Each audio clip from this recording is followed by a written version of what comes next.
안녕하세요. 엔손입니다. 오늘 공부할 내용은요, 절대 낙찰받으면 안 되는 물건. 그런 유형을 한 두 가지 정도 보여드릴까 합니다.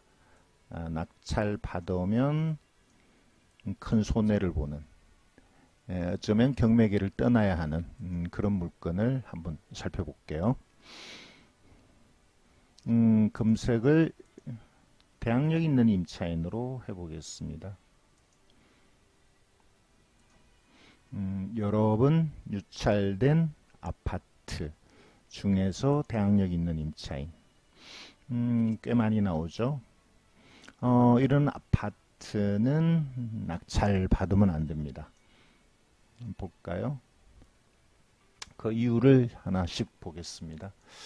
구미, 집값이 많이 떨어졌죠. 지금은 조금 안정적입니다만 8,100에 감정 최저가 1,900만원. 이렇게 가격이 많이 떨어진 건 이유가 있죠. 어떤 이유일까요? 여기 임차인 때문입니다. 임차인은 대항력이 있습니다. 2014년 전입했죠. 임차인이 들어왔을 때는 등기부가 아주 깨끗했습니다. 그러니까 이런 임차인을 우리는 대항력 있는 임차인이라고 합니다.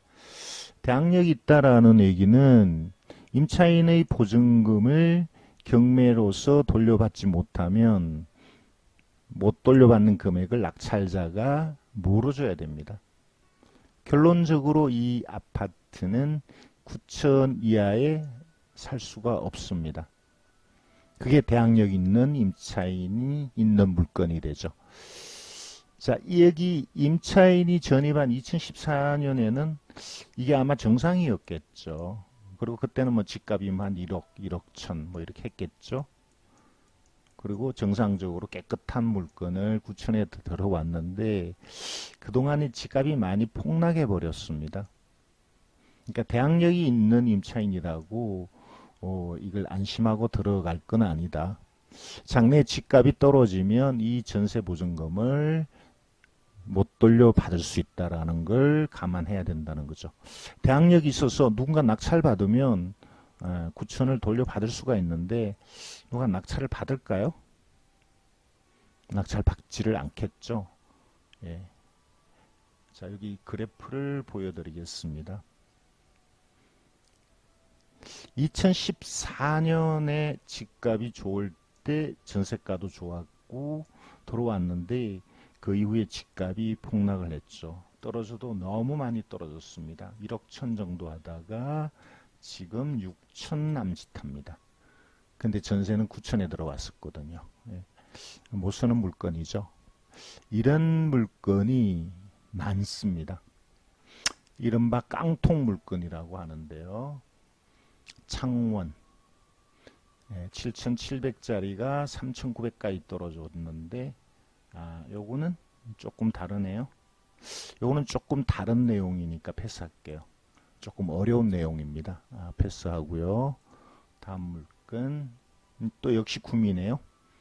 1억 천짜리가 4천까지 떨어졌는데 그 안에 1억 4,500짜리 임차인이 있습니다. 들어가면 안 되겠죠. 거제 7천짜리 물건이 2,800까지 떨어졌는데 거기 1억 천짜리 임차인이 대항력이 있습니다. 입찰하면 안 되겠죠. 대구 달성 여기는 배당 요구 안에서 앞에 거하고는 좀 다르죠. 배당 요구를 안 해서 물어줘야 되는 그런 내용이고요. 어정부 어정부에 몇 년 전에 큰 불이 났던 건물 같습니다. 여기도 4,500을 물어줘야 되니까 입찰하면 안 되는 그런 물건 같습니다. 창원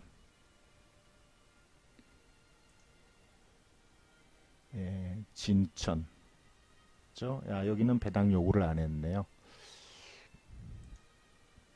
지금 제가 쭉 보여드리는 여러 곳을 보여드리는 이유는 이런 지역이 가격이 많이 떨어진 지역인데 어떤 곳인지를 보여드리기 위한 겁니다. 포항, 그렇죠? 포항에 한 2년 전에 지진이 났고 집값이 많이 떨어졌습니다. 또 청주,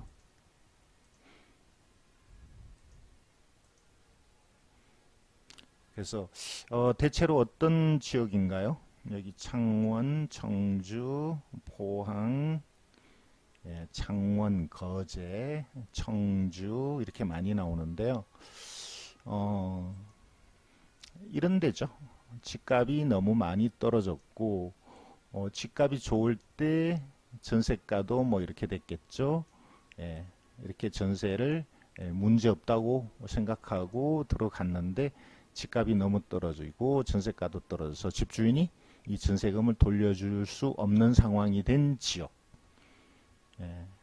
여기 보이는 거제, 창원, 구미 많습니다. 울산도 얼마 전에 그랬었고요. 천안이 그랬었습니다. 그리고 최근에 동탄원도 그랬습니다.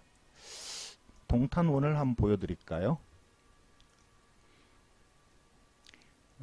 이거를 다시 지우고 이미 낙찰된 거를 보여드리겠습니다. 동탄은 경기도 화성시. 화성시인데 아파트 소형을 볼게요. 50평방에서 70평방 사이 중소형. 대략 금액이 2억을 넘어가거든요. 2억 넘어가는 요 크기의 아파트 화성시인데 이미 낙찰된 것들을 검색해 보겠습니다. 이미 낙찰된 것들입니다. 이 안에 한번 들어가 보죠. 다 그런 거는 아닙니다만 요거는 좀 다르죠. 다르니까 넘어가고요. 자, 이 물건 보시죠. 감정가 2억 5천 이렇게 돼 있고 아주 높게 받았는데 실제 시세는 지금 동탄이 가격이 어느 정도 회복했습니다만 다 회복한 건 아니고 회복했다 하더라도 이거를 넘어가지는 않는데 아주 높게 받았는데 누가 낙찰을 받았나? 단독이죠. 단독인데 아주 높게 들어왔어요. 최저가 1억 8천. 왜 이렇게 됐을까? 임차인이 어쩔 수 없이 그냥 두면 누가 낙찰을 안 받으니까. 보증금 2억 5천이에요. 지금 시세가 2억 5천 정도인데 이걸 2억 5천에 낙찰 받을 사람은 없죠. 그래서 아무도 낙찰 안 받고 가격은 계속 떨어질 테니까 어쩔 수 없이 세입자가 낙찰을 받았습니다. 세입자가 낙찰 받지 않으면 시간은 자꾸 흘러가고요. 가격은 떨어질 텐데 그동안에 진행하는 동안에 집값이 단기에 상승해주면 다행히 이것보다 높게 되겠지만 그럴 가능성은 단기에 상승할 가능성은 없거든요. 그러니 차라리 내가 낙찰받고 끝내자 이런 마음으로 낙찰을 받은 것 같습니다. 자, 앞의 내용과 마찬가지입니다. 그리고 여러분 보셨는지 모르겠네요. 앞의 사건과 소유자 채무자가 동일합니다. 아주 높게 세를 줬죠. 물건은 깨끗했습니다. 아마 가족이겠죠. 여기 나오네요. 배우자. 그리고 누가 낙찰을 받나요? 배우자가 낙찰을 받았네요. 울며 겨자 먹기로 받은 거죠. 동탄이 올해 그리고 작년에 이런 물건이 무지 많이 나왔습니다. 또 그렇죠. 임시가 세입자가 낙찰을 받았습니다. 자, 여기는 그렇진 않네요. 여기는 다행히 가격이 좀 올랐나 봅니다. 경쟁이 여러 명이 있었네요. 다행입니다. 임차인이 잘 빠져나왔네요. 여기는 요거는 조금 다른 내용이죠. 동탄의 책은 이런 게 무지 많았습니다. 2억 2천에 낙찰됐고요. 그죠? 아마도 예, 그죠? 경매 신청한 사람이 황씨죠. 세입자는 이렇게 되니까 이 가족이죠. 예, 그리고 이 황씨가 낙찰을 받았습니다. 자, 어떤 얘기를 하고 싶은 건가? 2016년, 2017년 이때 동탄이 가격이 높았습니다. 이렇게 높았고요.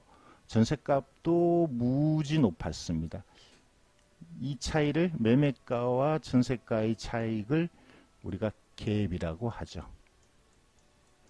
예, 그래서 갭이 적은 이런 투자를 갭 투자, 전세를 떠안고 투자하는 갭 투자 많이 승행했죠. 자, 그런데 이게 2016년, 17년이면 동탄 1 옆에 동탄 2가 이미 이 아파트를 짓고 있었습니다. 예, 그 전부터 계획되어 있던 도시죠.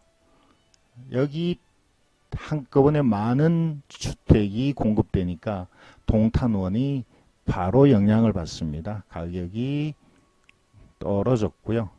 그나마 중소형은 좀 덜 떨어졌습니다. 대형은 더 떨어졌겠죠. 전세는 더 떨어졌습니다. 왜냐하면 동탄2에 투자한 사람들이 잔금을 맞춰야 되고 본인은 입주를 못하니까 이 전세를 무지 저렴한 전세를 내놨었거든요. 동탄 1에 있던 이 세입자들이 동탄 2로 다 가버리니까 동탄 1의 전세가 무지 떨어졌죠. 이게 2018년 그리고 9년에 있었던 일입니다. 불과 2년 앞을 못 내다보고 이렇게 갭 투자를 해서 본인뿐만 아니고 많은 세입자들에게 피해를 줬고요. 신문에도 무지 떠들었던 그런 동네입니다. 제가 말씀드리고 싶은 것은 갭 투자를 돈 없는 사람 입장에서는 할 수밖에 없습니다. 제가 적극 권하고 싶지는 않지만 또 돈 없는 사람이 투자할 수 있는 방법이 그렇게 많지가 않습니다. 그러니까 갭 투자가 아주 좋은 투자의 하나의 방법이라고 보는데 이게 장래에 대한 판단을 하지 않고 이렇게 막무가내 투자를 했다가는 이 꼴이 난다는 거죠. 2016년 17일 전에는 2018년 19년 동탄2의 공급이 동탄2의 공급이 2017년부터 있었을 거예요. 그러니까 충분히 이게 예견될 수 있었고요. 그래서 이때 갭 투자를 사실 하면 안 되는 상황이었죠. 갭 투자라는 거는 내 돈을 조금만 넣고 전세를 안고 그리고 가져가자. 월세라는 게 없죠. 전세니까. 그래 갖고 가는 동안에 올라줘야 수익이 나는 겁니다. 실제 갭 투자 성공하는 사례는 많이 있었죠. 뭐 수도권이 거의 다 뭐 성공했었고요. 그래서 이런 어떤 조건, 매매가와 전세가의 차익이 갭이 적고 장래에 오를 가능성이 있는 쪽이 갭 투자의 대상인데 여기 동탄원은 그런 대상이 아니었고요. 또 세입자도 그렇습니다. 세입자를 나무랄 수는 없는데 어쨌든 이 큰 돈을 본인이 들어갈 때는 문제가 없었거든요. 등기부가 깨끗했으니까 이렇게 들어갔는데 실제 이게 집값이 떨어지고 전세값이 더 떨어지니까 이 돈을 못 돌려받아서 결국 경매를 신청하고 그리고 올며 겨자 먹기로 이 집을 샀죠. 그래서 임차인도 물론 깨끗한 집에 들어가야 된다라는 게 특별한 조건이고 그 다음에 또 생각해야 될 게 장래에 가격이 안 떨어질 집. 물론 이 생각은 쉽지는 않을 것 같습니다만 그리고 또 하나 만약에 돌려받지 못할 경우를 대비해서 전세를 보호해주는 보증보험에 가입을 했어야 되겠다는 거죠. 실제 요즘 경매 나오는 건을 보면 임차인이 보증보험을 들고 보증보험으로부터 돈을 돌려받고 여기서 경매를 신청하는 사례가 아주 많습니다. 물론 보험회사는 피해를 보고 있는 상황이죠. 자, 여러분이 그런 내용을 알아두시면 앞으로 투자하는데 도움이 되지 않을까 말씀드렸고요. 역시 입찰하면 안 되는 물건 중에 이런 것도 있습니다. 역시 아파트로 한번 해보죠. 아파트가 여러 차례 유찰됐음에도 낙찰이 안 되는 것. 전세권 있는 아파트가 그런 사례가 좀 있습니다. 볼까요? 아까 이미 봤던 구미 같네요. 자, 여기 구미는 아까 설명했었고요. 광주 볼까요? 자, 전세권은 이렇게 전세권자가 전세권 설정 등기를 했죠. 요런 전세권을 말소 기준 권리보다 앞서는 선순위 전세권이라고 합니다. 이 선순위 전세권은 배당 요구를 하지 않으면 이 전세권을 낙찰자가 인수해야 합니다. 결국 이 돈을 물어줘야 되는 거죠. 배당 요구를 하지 않았으니까 인수고요. 등기부상의 이 권리가 지워지지 않을 때는 반드시 매각물건 명세서상에 전세권은 지워지지 않는다고 기록하게 되어 있습니다. 이게 매각물건 명세서이고 전세권은 말소되지 않고 낙찰자가 인수한다. 반드시 이렇게 기록하게 되어 있거든요. 그러니까 이런 물건 들어가시면 안 되죠. 이런 물건들도 꽤 많이 있습니다. 창원. 창원도 집값이 많이 떨어졌죠. 2억짜리가 5천까지 떨어졌네요. 어떤 문제가 있을까요? 임차인이 전세권을 설정하고 배당 요구를 안 했네요. 그러니까 인수가 되죠. 인수. 결국 여러분이 얼마의 낙찰을 받든지 간에 낙찰받는 돈은 세입자 전세권자에게는 배당이 되지 않고 이 1억 4천은 그대로 인수죠. 낙찰자는 이 전세권자가 계약기간 동안 사는 동안까지 계약기간이 있겠죠. 묵시적 갱신이어도 어쨌든 그 기간은 있는 거니까 이 기간 동안 나가라고 할 수가 없습니다. 그리고 나갈 때 1억 4천을 돌려줘야 합니다. 여러분이 만나는 그 위험한 물건 두 가지를 말씀드렸습니다. 정리하자면 대항력 있는 임차인이 배당을 못 받으면 그 보증금을 물어준다. 이걸 앞에 말씀드렸고, 두 번째 방금 말씀드린 거는 선순위의 전세권자가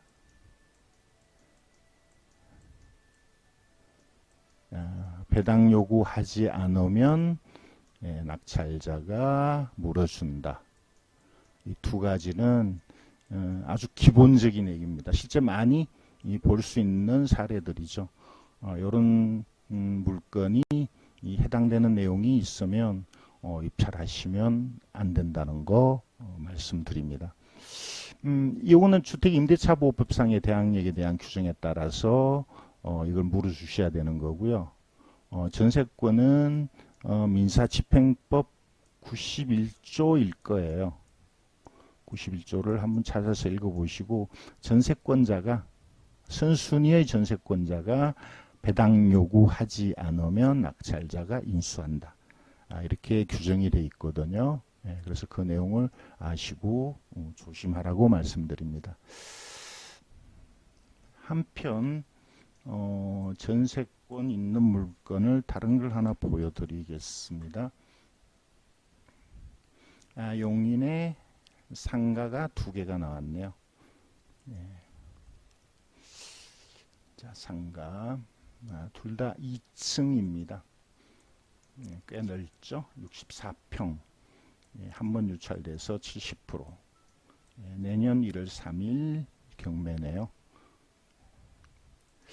위치가 어떤지, 상권이 발달되어 있는지는 지도로 잠깐 볼까요? 제가 미리 지도를 펼쳐놨었는데, 용인, 영덕, 수도권에 계신 분은 뭐 아시겠지만 지방에 계시는 분은 잘 모르실 것 같은데요. 여기가 수원 광교입니다. 여기가 영통이고요. 이쪽이 경부고속도로 용인. 그래서 용인과 수원의 이 경계. 여기도 용인이죠. 여기가 용인에서 서울 가는 고속도로입니다. 위쪽이 수지, 분당 이렇게 되죠. 최근에 분당의 영향, 그리고 이 광교의 집값의 상승, 그 다음에 몇 년 전에 지하철이 개통된 것, 그 다음에 여기 보이지는 않습니다만 인덕원에서 동탄에 지하철 계획이 원래 계획이 수정돼서 이 안으로 들어가는 걸로 바뀐 것, 이런 것 때문에 이쪽에 집값이 좀 올랐고요. 최근에는 영통이 특별한 이유는 저는 없다고 보는데 어쨌든 많이 오르고 있습니다. 여기에 상가인데, 상가는 또 아파트하고 다르죠. 상가는 실제 현장 답사를 많이 하셔야 됩니다. 정말 상권이 있을까? 이 상권이 어떻게 변동될까? 이런 거에 대한 판단이 좀 필요합니다. 여기가 아니죠. 요 다음 건물 같네요. 자, 여기 지도가 나오니까요. 여기 법무법인과 또 그 옆에 다른 어떤 상가, 두 개가 경매가 나온 것 같습니다. 그림상으로 봐서는 상권이 판단이 쉽지가 않은데 일단 나빠 보이지는 않습니다. 건물도 대체로 깨끗한 편이고요. 주변에 상가들이 좀 있네요. 자, 이게 경매가 나온 거고요. NX라 그러면 부엌가구인가요? 그쪽인 것 같습니다. 그리고 거기에 세입자가 5,500에 월 330 전세권 설정했는데, 이게 이제 말소기준 권리보다 앞서는 전세권, 선순위 전세권이죠. 근데 다행히 배당 요구를 했고, 그래서 소멸로 표시되어 있고요. 여러분은 구독시연의 기록을 믿지 마시고 매각 물건 명세서를 확인하셔야 됩니다. 전세권의 인수에 대한 기록이 없습니다. 그러니까 소멸되는 게 맞죠. 이렇게 여러분들은 직접 확인하시는 습관을 가지셔야 될 것 같습니다. 자, 5,500에 330의 월세가 나오고 등기부에 문제가 없다. 이렇게 330 부가세 포함이라고 보면 300이죠. 300 정도 나온다면 저는 일반적으로 300 월세가 300이면 여기다가 200을 곱해서 그럼 6억이 되죠. 6억 정도의 낙찰을 받아도 괜찮다, 이렇게 보는, 간단하게 판단하는 그런 쪽이거든요. 그래서 지금 4억 7천이면 나쁘지 않다. 근데 과연 이 300이라는 월세를 믿을 수 있나? 여기 있는 기록 그대로 믿으시면 안 되거든요. 그래서 주변에 공인중개사를 찾아가서 객관적인 월세, 임대가 잘 나갈까? 아니면 현재 세입자가 계속 있을까? 일단 배당 요구했으니까 나갈 가능성이 크다고 봅니다만, 2번 물건이 바로 옆에 같은 건물에 2번이니까 여기도 비슷한 면적이거든요. 여기는 또 금액이 더 높습니다. 550, 500이죠. 변호사 사무실인 것 같습니다. 자, 이런 내용으로 봐서는 옆에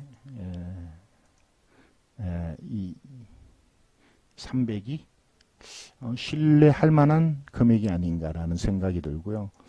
만약에 이게 300이 맞다면 수익성이 있는 거를, 수익성이 정말 있나를 한번 간단하게 계산을 해볼까요? 만약에 낙찰을 5억에 받는다고 가정하면, 가정입니다. 실제 얼마에 들어가야 될지 아니면 한 번 더 기다려야 될지는 또 더 검토해 봐야 되지만, 일단 이렇게 계산을 한번 해보는 거죠. 추가적인 비용은 등기비, 수리비, 명도비인데, 일단 명도비는 이 세입자가 배당 요구했고 아까 그 5,500을 1순위로 전부 받으니까 이건 안 들어가겠다.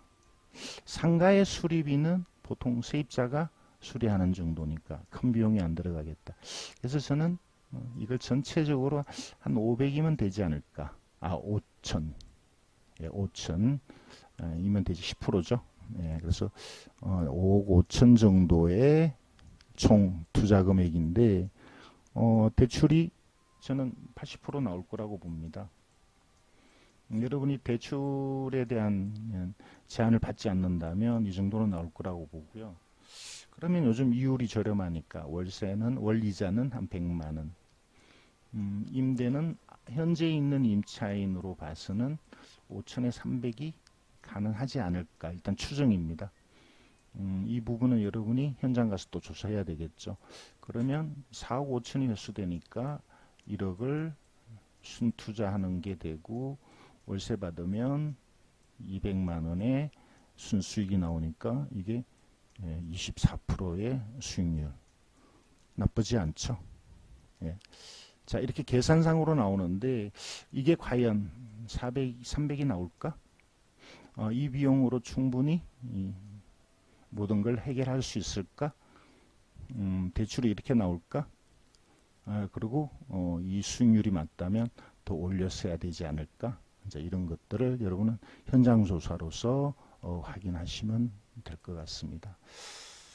자, 오늘은 두 가지 얘기를 했습니다. 세 가지 얘기를 했습니다. 낙찰받으면 안 되는, 선순위 대항력 있는, 대항력이 있고 배당이 안 되는 물건 입찰하시면 안 되겠고요. 또 전세권자가 배당 요구 안 해서 인수하는 것 입찰하시면 안 되죠. 그런데 배당 요구를 해서 문제가 없다면, 세 번째 물건 같은 경우 수익성이 있다면 적극적으로 투자를 고려해도 되겠죠. 자, 오늘은 여기까지 하겠습니다. 지금까지 앤손이었습니다. 감사합니다.